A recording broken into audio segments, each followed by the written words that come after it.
For the second year in a row, after late season losses to Pittsburgh and Duke, North Carolina's backs are firmly up against the wall. How do they respond?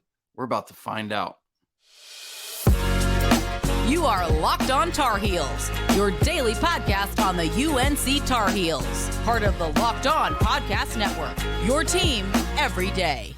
Hey there, it's Tuesday, February 7th, 2023. Welcome in to the Locked On Tar Heels podcast, the only daily North Carolina show out there. I'm your host, Isaac Schade, and I want to thank you for joining us. This episode is brought to you by FanDuel Sportsbook, the official sportsbook of Locked On. Make every moment more. Visit FanDuel.com/LockedOn today to get started. Coming up on the show, we've got some leftovers from the Duke game. We're going to warm them up in the microwave and eat on those. And then we got our what to watch for Wake Forest tonight. Carolina has to get moving. Speaking of which, that's where we start today. A week ago, I said on this show, man, if Carolina's going to get moving, if Carolina's going to do something, now's the time. There were exactly 10 games left, exactly halfway through the ACC schedule. And then they proceeded, as we all now know, to go 0-2 last week at home against Pitt on Wednesday and then at Duke on Saturday. So now no longer is it, now's the time if you want to get moving. Now we're at the point where we got to say, listen, time's running out. If you want to get this thing right, if you want to get this thing turned around, we are now firmly at the point of no return. When I think about this, I always think of Back to the Future 3. Any Back to the Future fans out there? Boy, howdy, it's one of my favorite trilogies of all time. Back to the Future 3, they're in the Wild West. They got to figure out how to get this train to go up to the Back to the Future speed of 88 or whatever it is so they can get back to 1985 or wherever Marty McFly lives. Well, in order to get the train going fast enough by a certain point, there's this spot in the tracks where Doc Brown has posted this thing that says point of no return. And once they get past there, there's no turning back. And that's where Carolina is. If they have any shot of getting to the things that they did last year, there's no time to waste. There is a new urgency that there was not before. Because we're getting into that territory now where we're starting to have the question again like last year of North Carolina is safely in the NCAA tournament, right? You know, like we're getting to that point. And so now, no longer now's the time. Now it's, fellas, you got 8 games left in the regular season. That's all you got to work with. So the interesting thing about that is when you compare it to last season, once Carolina got to the same point in terms of the loss column, remember they finished the regular season last year with 8 losses and 5 ACC losses. Well, this year they're at that point right now. 8 total losses, 5 ACC losses, and they've still got 8 games yet to play.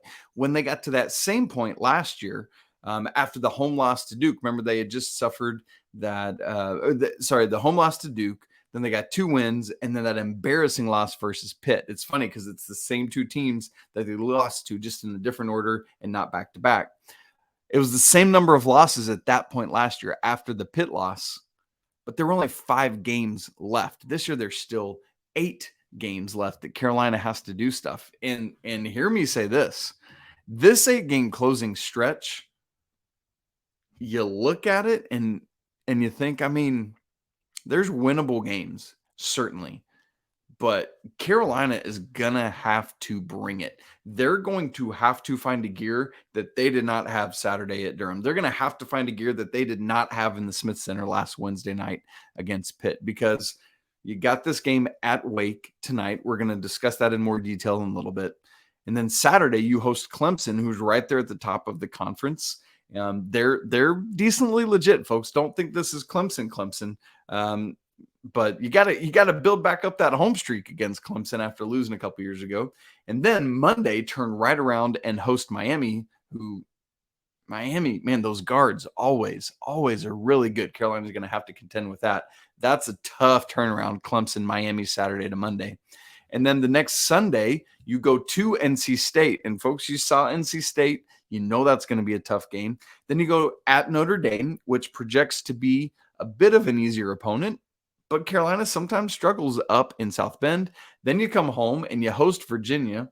That's a very tough game. They're right at the top of the conference. Then you go to Florida State, who, again, Florida State's not playing all that well this year, but Carolina at Florida State in Tallahassee, always a bit of a struggle. And then Duke. You host Duke to end the season, the regular season.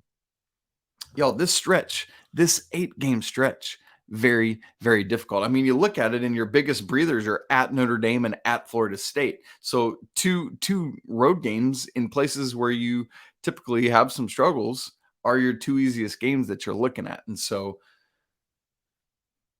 you got a lot to do, and it starts with Wake tonight. You just have to go out and do it tonight at Wake. Now, the other thing, interestingly, despite how tough this all seems, when you look at KenPom, they project UNC to win 7 of these final 8 games, going 7-1 down the stretch. The only game they project North Carolina to win, it's not hosting Virginia, it's not hosting Duke, any of these others. It's the game at NC State is the one KenPom projects the Tar Heels to lose. So if I look at this and you tell me that Carolina goes 7-1 down this stretch, I would be elated with that record. I don't care who that loss is against. You'd rather it not be Duke. You'd rather it not be State. But if you could get out of these final games 7-1, wonderful. But interestingly enough, that puts you one game behind where you were last year when, in the seed, you're in that 8 in the NCAA tournament, you're in that 8-9 game.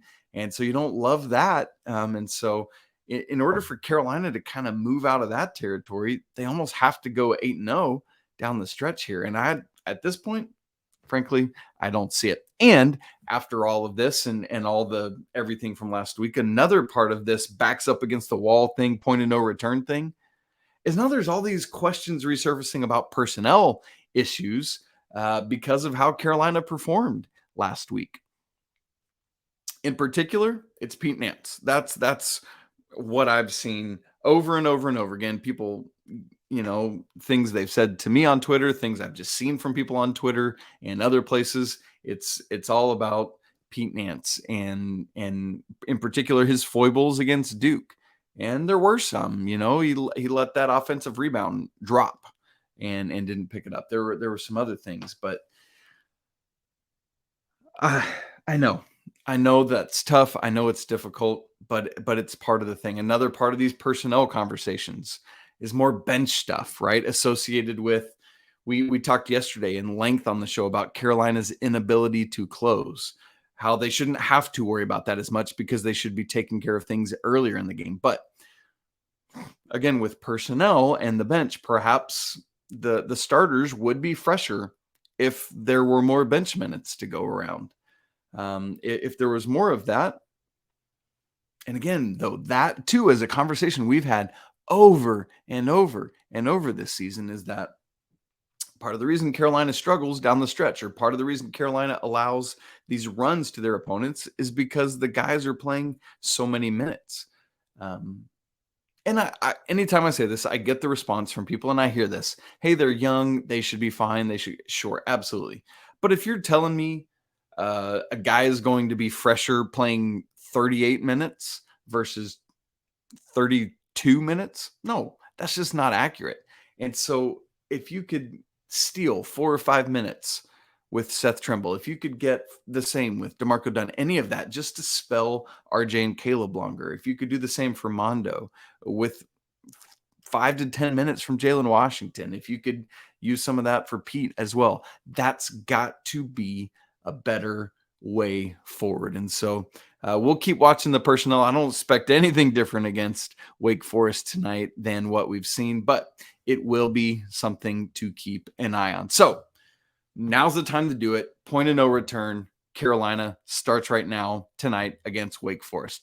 Before, though, we preview the Wake Forest game, we do have some leftovers from the Duke game, some just hanging on things that I want to unpack a little more. And we'll actually even have a little bit more on Friday when we get to our negative heel of the week. So stay tuned for that. But these leftovers, we need to get them out of the microwave, reheat them, and talk about them. We'll do that in just a second. But first, This episode is brought to you by Built Bar. Are you looking for a delicious treat, but you don't want all the fat and calories?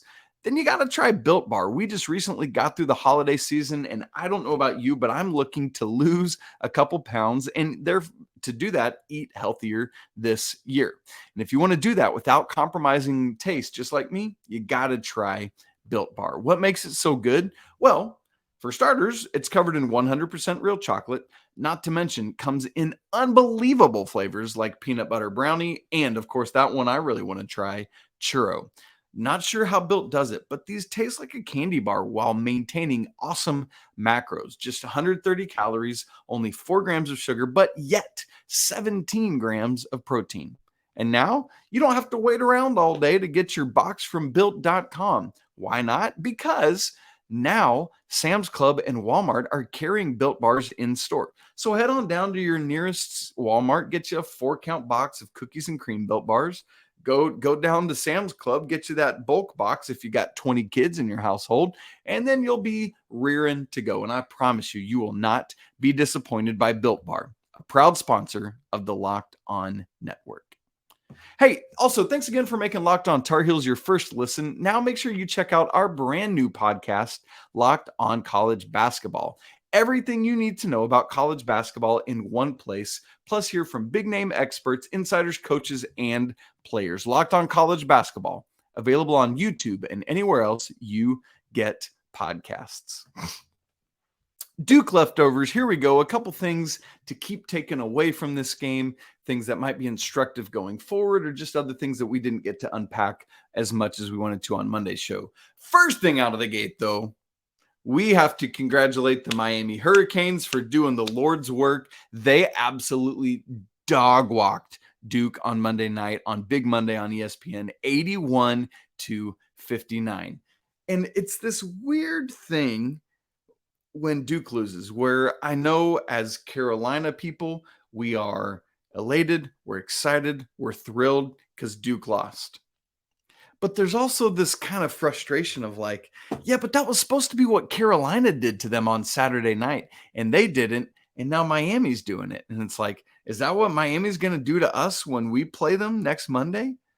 That's in the Smith Center, thankfully, not down in Coral Gables, which helps, or Miami Gardens is football, Coral Gables basketball. But like, you hear that balance that, man, I love that Duke loses, but A, why couldn't Carolina do that to them? That's embarrassing. And 2, yikes, we got to play Miami soon. I just choose to think that Carolina really drained Duke on Saturday, and they were just dead dog tired, and that's why they got beaten as badly as they did. Not because Miami is all that much better than North Carolina. Yeah, right. That's how that story goes. Anyway, let's get legitimately into these Duke leftovers. The first thing we got to talk about is the foul numbers. There's been much made about the foul situation on Saturday night. And you've heard me talk about, and I still feel this way, that there were a lot of fouls that went uncalled, frankly, both ways. But I saw, just because it's what I'm watching more on the North Carolina side, like Pete Nance so clearly was fouled by Kyle Filipowski on a little baseline jumper just before halftime. I thought there were multiple instances of Derek Lively fouling people on those blocks. Some of them were very legit clean blocks. I mean, that dude is a menace on defense. But there were plenty of, I say plenty, there were 2, 3, 4 others that I thought easily could have been called as fouls. And to figure that out even more, I went to the numbers because that's what I do. I'm a stats guy, and I wanted to know what the numbers said. And so I went back through Carolina's games this season and looked back at some season-long foul numbers to try to compare and contrast with what had happened season long and what happened in this Duke game. And I know there's always one game is small sample size, and so sometimes you throw out, like the low and the high, and I get that. But just because it's fun to look at the numbers, here we go. This is what it turns out. See, North Carolina is averaging 16.6 fouls per game this season. That includes the numbers from the Duke game, meaning Carolina commits an average of 16.6 fouls per game. As for their opponents, Carolina's opponents average committing 19.7 fouls per game. So an average of 3 fouls more than Carolina. Combined, in all of North Carolina's games this season, there were a combined average of 36.3 fouls called total in every game this season. So Carolina committing 16.6, opponents committing 19.7, and total 36.3. And then you look at the numbers specifically from the Duke matchup. Carolina committed 14 fouls, which was its fifth lowest this season, tied with a couple other games that had fewer. And then Duke had 11 fouls they committed in this game. Remember, Carolina's team opponents are committing 19.7 fouls. Duke was almost half, like just 50% of that number, 11 fouls. And that means when you add that up, 14-11, there were 25 total fouls called in this game, whereas Carolina's average this season, games they play in, average 36.3 fouls per game. And this one, 25, 11 lower than Carolina's season average. Now, hear me not saying, again, I'm not saying this was inequitable in Carolina's favor. I'm saying there were fouls missed on both sides. But in a season, in a year where North Carolina has oriented their offense around being heavily reliant on free throws being a good percentage of where their points come from, I think it's North Carolina that is hurt by these lower number of fouls called than was Duke. Does that make sense? Even if the numbers had been equal and called more, Carolina would have ultimately benefited more from that because of the percentage of free throws they hit and the percentage of free throws they ultimately take. Because remember, not every foul called is shots, right? North Carolina, a higher percentage of their free throws, of their fouls that they draw are fouls where they will get shots out of it. And so all of this to say, this hurts North Carolina in a big way, and I thought played a factor in this game. I'm not complaining. I'm not whining and moaning. I'm just presenting the statistical data. You decide for yourself. Okay, now, a couple other statistical things to take away that I thought in some way were some helpful things. Obviously, a lot of what we look at from the Duke game was like, hey, not so great, but there were some good positive things as well. For example, there are some encouraging trends, one of which is turnovers. Turnovers continue to take a downward turn. The Tar Heels have committed single-digit turnovers now in 3 of their last 4, including tying the season low versus Duke, 7, which Carolina just set 4 games ago versus NC State. So 2 of the last 4 games have been the 2 lowest turnover totals of the season. And in fact, in that 4-game stretch, Carolina has averaged just 8.25 turnovers a game. That's great. And Carolina needs to keep doing that. And again, that all starts tonight at Wake Forest. And when you extrapolate out, looking at the season-long view, or not extrapolate out, zoom out to look at the season-long view, the Tar Heels have only committed 15 or more turnovers once all season. And that was 18 in the 4 overtime game against Alabama. That's really encouraging to see. And the Tar Heels need to keep that up, but they need to be more efficient. Like, it's great to keep the ball, but it's another thing to actually be more efficient with it. The offensive efficiency is sliding, as we'll talk about in a minute. Another encouraging trend is that the assist percentage was back up in the Duke game, exactly 50%, 12 assists on 24 made field goals. And that comes on the heels of 2 of the previous 3 games. The Tar Heels had been under 30% in assist percentage, but with a season high 76.9% against Syracuse wedged in the middle. Now, obviously, Carolina, when they play well against Syracuse, is going to have a higher assist percentage, but still, all of that's confounding. For reference, Carolina had a 40% assist rate last time they played Wake Forest. We will look for that to be up over 50% in this game. Speaking of which, as just a reminder, with the assist in the Duke game, RJ 5 assists, 0 turnovers, Caleb 4 assists, 2 turnovers. You love those numbers. You want to see that again against Wake Forest tonight. Two more quick things. Carolina won the offensive rebounding battle against Duke. Why do I bring that up as such a big deal? Carolina is always a great offensive rebounding team, right?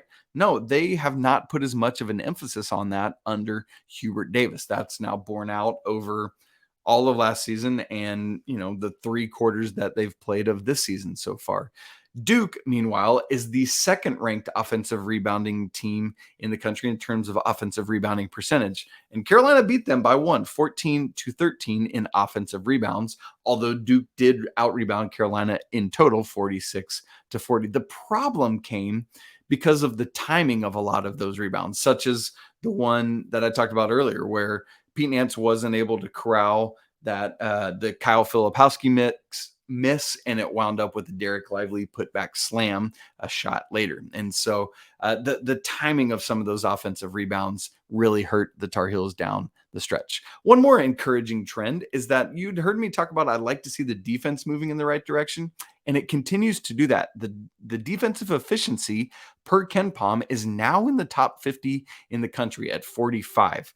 I love to see this. I'd love to see it continue to climb. It had been into the 60s and 70s at times this year. However, the problem is that at the same time as the defense is coming up, the offense is going down. This offense was top 10 in efficiency earlier this season, and now, as of the time of this recording anyway, is at 34th.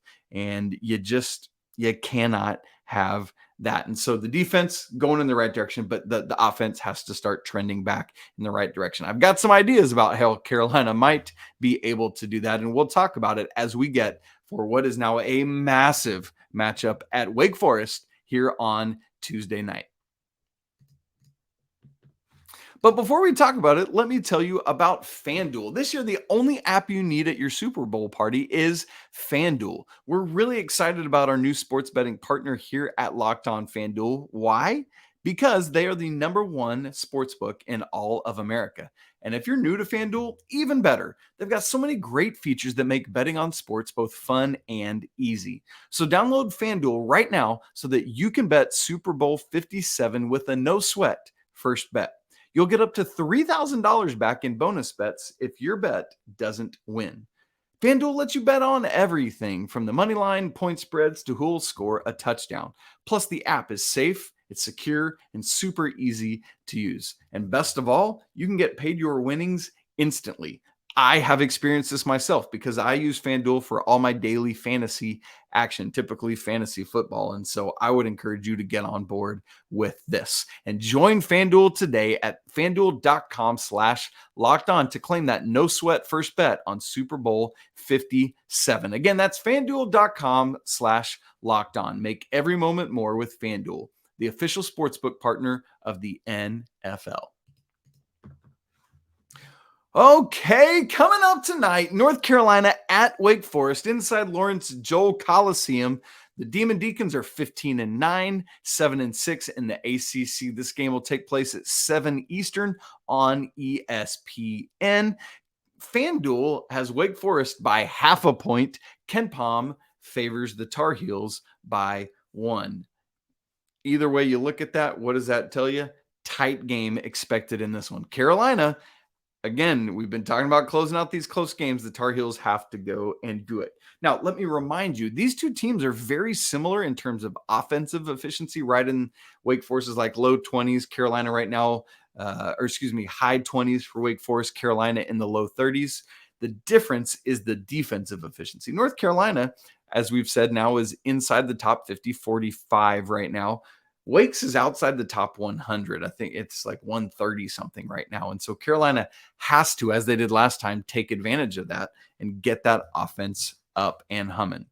As a reminder, that last game, Carolina won at home 81-64 back on January 4th. That game featured 20 lead changes. That's a season high for a Carolina game, and 8 ties, which suggests what we just talked about, that this will be a tight game despite the fact that the outcome of the previous matchup was not as close. That's not the right score. It was 88-79. I don't know why I had 81-64. As I read it, I was like, that ain't it. 88-79 was the score of the previous meeting. RJ led the Tar Heels in that game with 27 points. Remember, Pete Nance, that was the game where his back stiffened up and he only played a minute 56. And so Carolina obviously hopes to have a full Nance available for this one, unlike what they did last time, which was at home in the Smith Center. Keep in mind, Carolina only has 2 road wins this entire season. One of them was at Louisville. So honestly, does that even really count? No, I don't think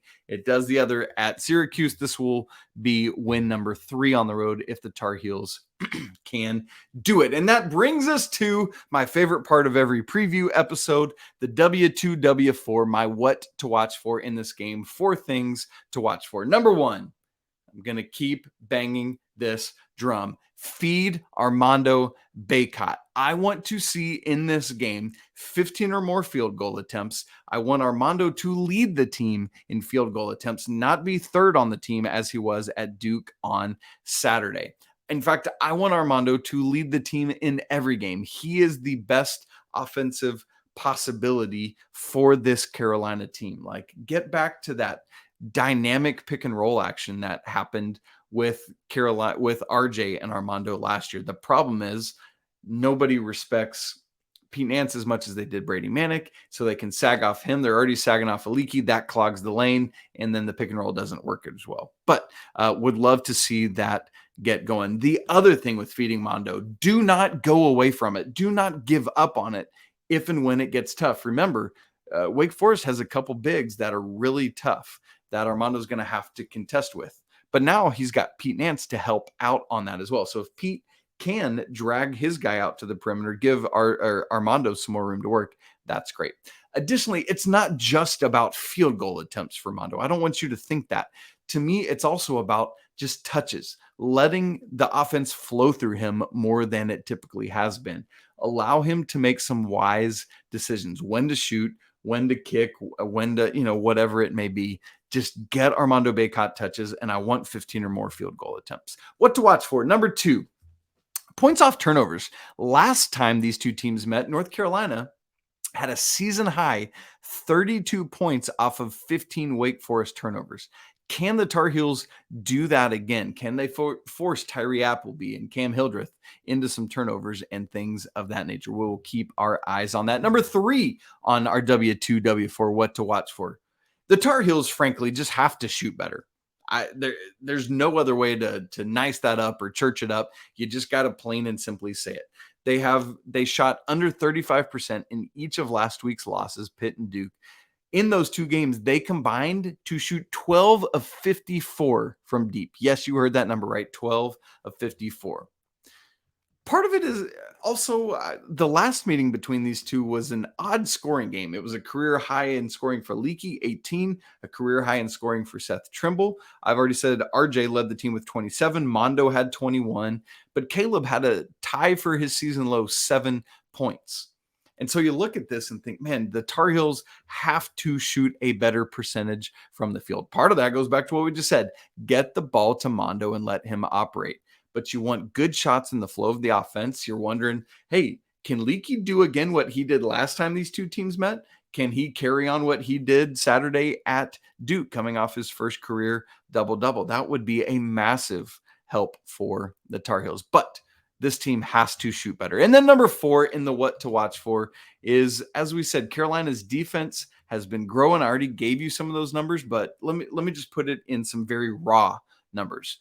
8 straight games now, the Tar Heels have held their opponents under 70 points. The Tar Heels last time did a really nice job on both Cam Hildreth and Tyree Appleby. Tyree Appleby, number 1 scorer on this team, averaging 18 points a game. Carolina held him below that, not much, but below it at 16 points. But it took him 15 shots to get there. He was 5 of 15 from the field. That's encouraging. Cam Hildreth, the 3rd leading scorer at 12.9 points per game, only had 2.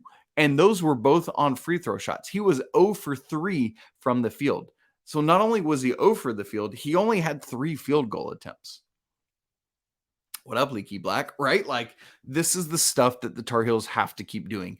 keep that defense going and allow the offense to hopefully catch up, which it should do against Wake's less than stellar defense. All right, that's got you ready for tonight's game, a big one. Carolina, again, point of no return, backs against the wall. Got to do it right now, one game at a time. That's it, friends, for today's episode of Locked on Tar Heels. Coming up tomorrow, Coach Pat Kilby and I will unpack this game, win or lose. We'll be here to rejoice or commiserate together one way or the other. You can follow the show on Twitter at Locked on Heels or me at Isaac Schade. Email the show lockedontarheels@gmail.com. Don't forget to subscribe. We are so close to 5,000. Would love to get there by March Madness. You can help us do that. Smash the like button, leave a comment. And for your next listen, once again, let me encourage you to check out Locked on College Basketball. Thanks so much for hanging out with me on a Tuesday, unpacking a little bit more of the Duke game. Hopefully the leftovers tasted good to you, and then getting ready for Wake Forest coming up tonight. I want to remind you that it's always a great day to be a Tar Heel. Until tomorrow, peace.